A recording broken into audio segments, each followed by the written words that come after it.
Всем привет! Ну, как вы уже поняли, сегодня хотелось бы рассказать о подшипниках. Стоит ли в них менять смазку и для чего это нужно делать. Здесь подшипники разделим условно на две группы. Это важный и ответственный узел и менее важный и не такой ответственный. Важный и ответственный узел — это узел, к примеру, ГРМ. Вот эти три подшипника, они относятся к узлу ГРМ и являются важным узлом. Потому что если в этом узле подшипник заклинит или развалится, вы уже никуда не поедете. Вот это подшипник натяжителя кондиционера. Если он заклинит или развалится, ничего страшного не произойдет. Вы просто останетесь без кондиционера и спокойно поедете дальше. Замена этого ролика не приведет ни к каким сложностям и ресурсозатратным потерям. Как определить, стоит ли менять смазку? При покупке это будет очевидно заметно.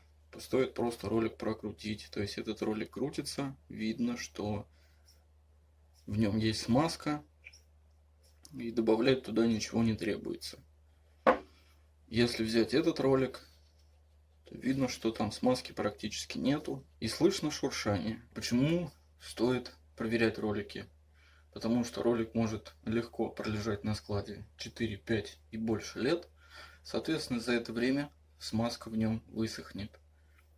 И он не прослужит весь тот срок службы, на который он рассчитан. Как снять заглушку шарикоподшипникового механизма? Берете иголочку и аккуратненько поддеваете и приподнимаете потихонечку по кругу. Это даст вам возможность не повредить саму заглушку и в последующем правильно ее демонтировать. Вот этот ролик отходил около 125 тысяч уже. Сейчас он смазан и интегрируется дальше в свое рабочее место.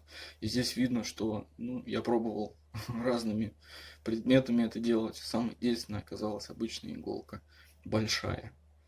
То есть видно даже потертости, что протерл этот ролик.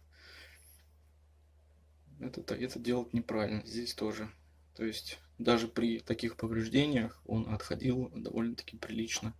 Крышечку закрываете так, как, к примеру, берете другой ролик и смотрите, как она сидит. Потому что можно закрыть не до конца. Бывает один край не до конца садится. И, соответственно, через тот край, который не до конца сел, всю смазку выкинет со временем. Те подшипники, которые отходили уже порядком, смазку будет поменять проблематично. Я их пытался снять, но они раскрошились. Как набивать смазку? Смазка набивается в обычный шприц 5-кубовый на один подшипник, на двухрядный, например, вот этот вот подшипник. Нужно добавлять по чуть-чуть смазки между шариками, скажем так, немножко прокручивать и еще по чуть-чуть добавлять, то есть где-то полкуба максимум на один подшипник двухрядный.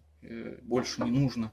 Не нужно набивать в подшипник столько смазки, чтобы она была вровень с поверхностью, где ставится заглушка, потому что в процессе работы вашу заглушку может просто выдавить. Какую смазку использовать? Я советую использовать смазку для высокоскоростных подшипников. Вот конкретно, если брать, к примеру, узел ГРМ. Всем спасибо, всем пока.